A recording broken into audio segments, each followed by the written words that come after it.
Bonjour tout le monde et bienvenue à ma chaîne Inspirée par Dieu. Je suis Stéphanie et vous êtes en train de regarder une vidéo de prière. Aujourd'hui, le sujet c'est l'obéissance.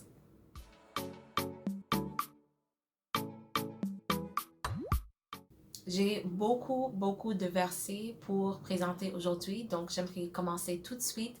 Et avant de commencer, merci d'être ici, je vous apprécie beaucoup. La première texte que j'aimerais lire, en fait, c'est le texte principal, c'est Luc 22, commençant du 39e verset jusqu'au 46e verset. On y va. Après être sorti, il alla, selon sa coutume, à la montagne des Oliviers. Ses disciples le suivirent. Lorsqu'il fut arrivé dans ce lieu, il leur dit, priez, afin que vous ne tombiez pas en tentation. Puis il s'éloigna d'eux à la distance d'environ un jet de pierre, et s'étant mis à genoux, il pria, disant, Père, si tu voulais éloigner de moi cette coupe, toutefois, que ma volonté ne se fasse pas, mais la tienne. Alors un ange lui apparut du ciel pour le fortifier. Étant en agonie, il priait plus instantanément, et sa sueur devint comme des grumeaux de sang qui tombaient à terre. Après avoir prié, il se leva et vint vers les disciples, qu'il trouva endormis de tristesse. Et il leur dit, Pourquoi dormez-vous? Levez-vous et priez, afin que vous ne tombiez pas en tentation. Levez-vous et priez, afin que vous ne tombiez pas en tentation. Concernant le sujet d'obéissance, le 42e verset est tellement important. Voici ce que Jésus a dit. Toutefois, que ma volonté ne se fasse pas, mais la tienne. À la base de tout acte d'obéissance, c'est vraiment cette posture-là. C'est vraiment quelqu'un qui a décidé, Dieu, je ne veux pas faire ce que moi je veux faire, même si ce n'est pas confortable, même si je ne le comprends pas, même si ça va être douloureuse, même si c'est toutes ces choses-là et d'autres choses encore. Mais je veux bien que pas ma volonté, mais la tienne, ça se passe dans cette situation. Et Jésus, dans ce passage-là, il savait qu'il allait être crucifié très bientôt. Il savait que Judas venait avec d'autres personnes pour lui arrêter, pour lui prendre, pour qu'il puisse être tué pour moi et pour toi. Et même avec cette connaissance, même avec cette révélation de ce qui allait se passer, il disait quand même à ce point-là, après avoir fait tout ce qu'il a fait pendant les 3 ans avec ses disciples, c'était le moment même qu'il était à l'auteur même de sa mission. Et c'était à ce point-là que s'il a vraiment voulu de ne pas être obéissant, c'était à ce moment-là qu'il alla décider, ok Dieu, j'ai fait tout ce que tu voulais que je fasse jusqu'à ce point-là, mais maintenant je décide, c'est trop, c'est trop. Mon obéissance s'arrête ici. Mais il a dit que ta volonté se fasse et pas la mienne. Je ne sais pas qui est en train de regarder cette vidéo, mais je sais qu'il y a au moins une personne qui est en train de faire face à beaucoup de problèmes, beaucoup d'obstacles, beaucoup de choses que Dieu ne voulait pas que toi tu fais face à. Mais la raison que toi, tu es dans cette situation, c'est parce qu'il t'a demandé de faire quelque chose et toi, tu as décidé de ne pas être obéissant. Donc, je te dis aujourd'hui, et la parole de Dieu à toi aujourd'hui, c'est de faire ce que Dieu t'a demandé de faire. Adopter la posture de Jésus dans ce verset, verset 42. Repentez, retournez à Dieu et confessez que ta volonté soit faite et non la mienne. C'est vraiment important. En fait, quand Dieu m'a donné ce sujet, je me suis dit, j'ai déjà parlé d'obéissance sur la chaîne, j'ai déjà prié pour ça, mais il m'a dit non. Il y a quelqu'un qui va regarder cette vidéo qui a besoin d'être rappelé que l'obéissance, c'est quelque chose que notre Seigneur a adopté, quelque chose qu'il a vécu, et c'est à nous aussi de suivre dans cette même trajet, d'être obéissante plutôt à tout ce que Dieu nous dit, même quand ça va nous tout coûter. Dieu sait ce qu'il est en train de te demander à faire.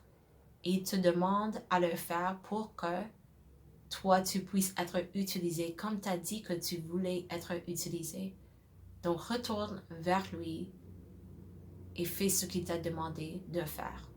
Prochain verset, Philippiens 2, versets 8 à 11.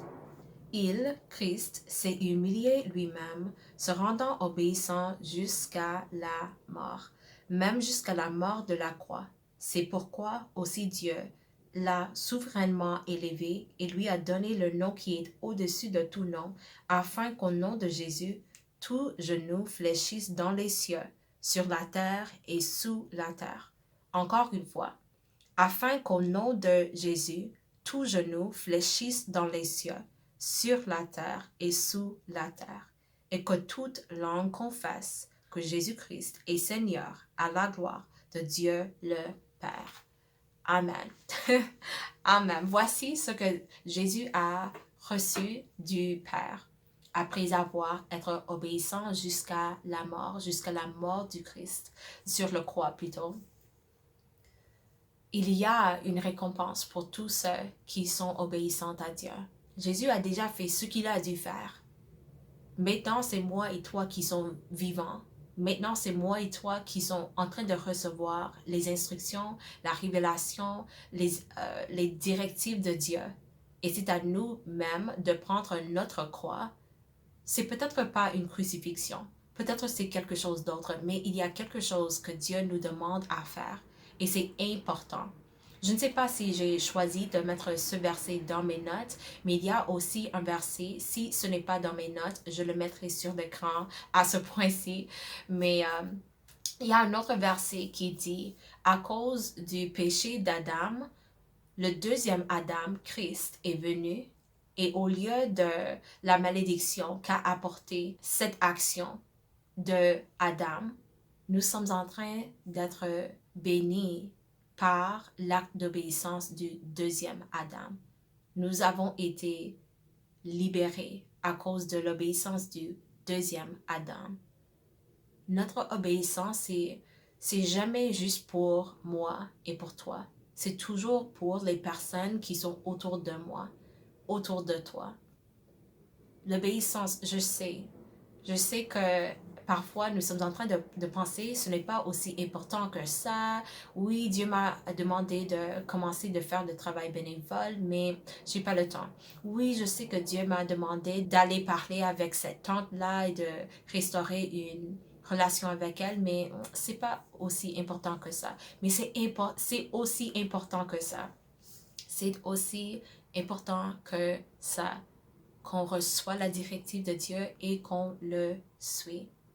Isaïe 1, verset 19, ça dit, « Si vous avez de la bonne volonté et si vous êtes docile ou obéissante, vous mangerez les meilleures productions du pays. » C'est une promesse.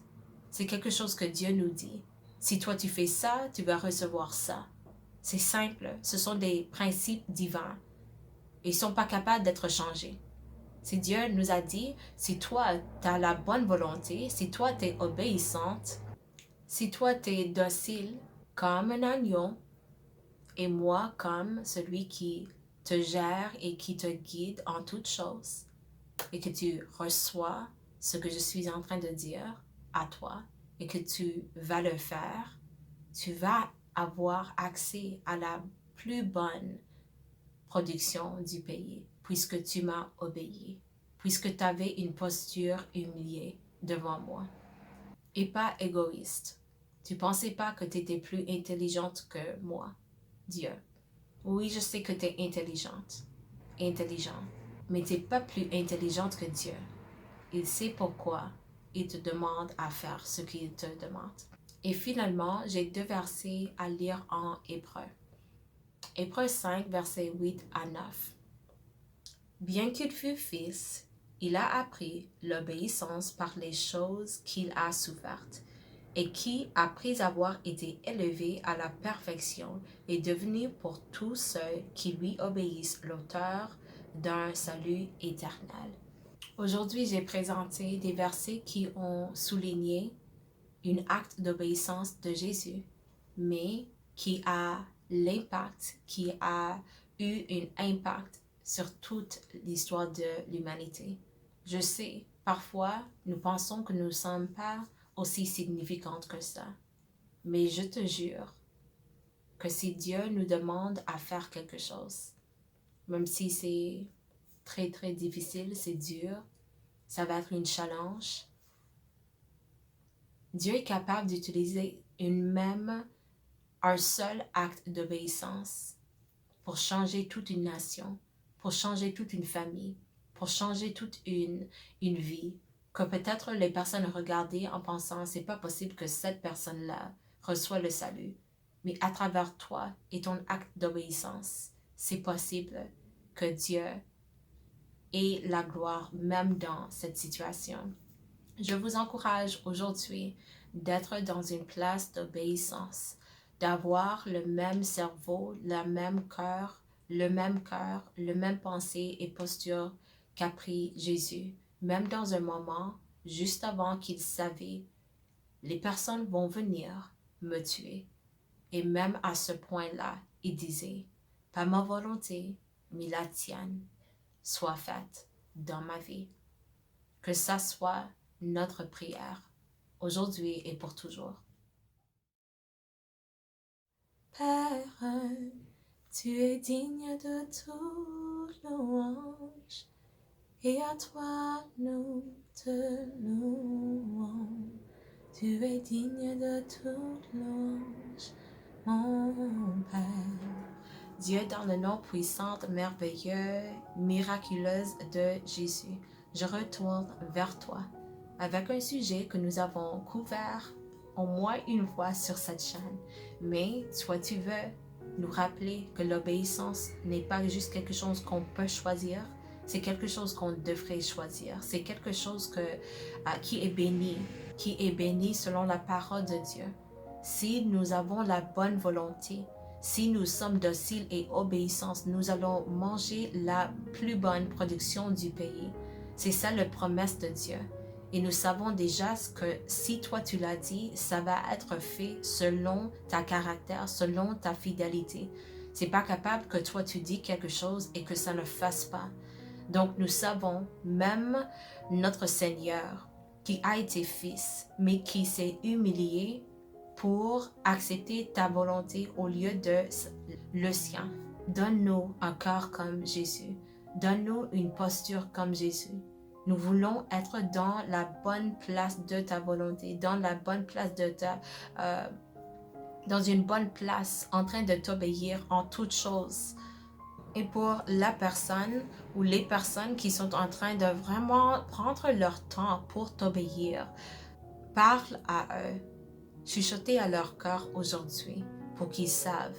C'est maintenant le moment de faire ce que Dieu leur a demandé de faire. C'est maintenant le moment d'être dans la place et la posture d'humilité pour que toi, tu puisses utiliser leur acte d'obéissance comme tu as utilisé l'acte d'obéissance de Jésus pour offrir la rédemption et pour ouvrir la porte au salut pour les personnes qui seront impactées par cette oui, dans le nom de Jésus, que ta volonté soit faite dans ma vie, que la volonté de Dieu soit faite dans la vie de tes enfants, dans le nom puissant, merveilleux et jamais défaite, nom de Jésus, je prie, que ça soit fait. Amen et Amen. Merci d'être ici avec moi. Oui. Merci d'être ici avec moi, que Dieu vous a encouragé à travers cette vidéo de vraiment regarder ta vie et voir est-ce qu'il y a des places où moi je ne suis pas en train d'être obéissante, en train de marcher, en train d'être un partenaire de Dieu et de l'autre côté, je suis en train de faire ce que moi je veux faire. Pas la volonté de Dieu, mais ce que moi je veux faire. C'est pas une bonne idée ça, mais que Dieu nous bénisse en toutes choses pour nous donner la révélation et pour nous donner le cœur pour faire ce qu'il nous demande à faire. Faites certain de vous abonner. Je vais vous voir dans la prochaine vidéo. Sois toujours béni et inspiré par Dieu.